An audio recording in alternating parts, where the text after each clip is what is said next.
ปานโมป้าพาหัวตาเมื่อทัวเมื่อยินคำลาโทรมาบอกอายอยากให้ไปว่างานวิวาอายอยากไป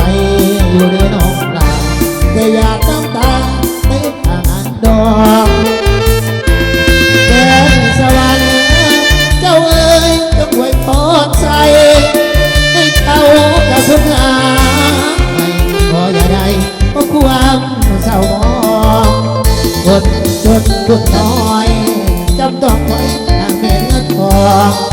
สักนี้อายบ่ได้น้องอายกะสิขอสาตาทานี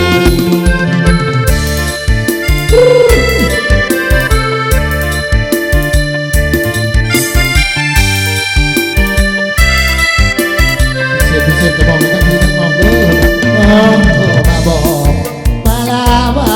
สิเอาหัวเอาก่อนว่าตาพาหัว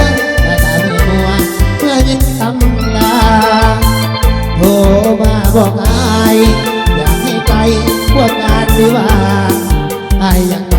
อยู่ในนอกนาแต่อยากน้ำตาเต็มทางดอกแดนสวรรค์เจ้าเอ๋ยจงไว้พรใส่ให้เขากับคนงามไม่ขออย่าได้เพราะความเศร้ามองคนจนบุญน้อยจำต้องถอยทางเดินทองสัตว์นี้อายบ่ได้น้อ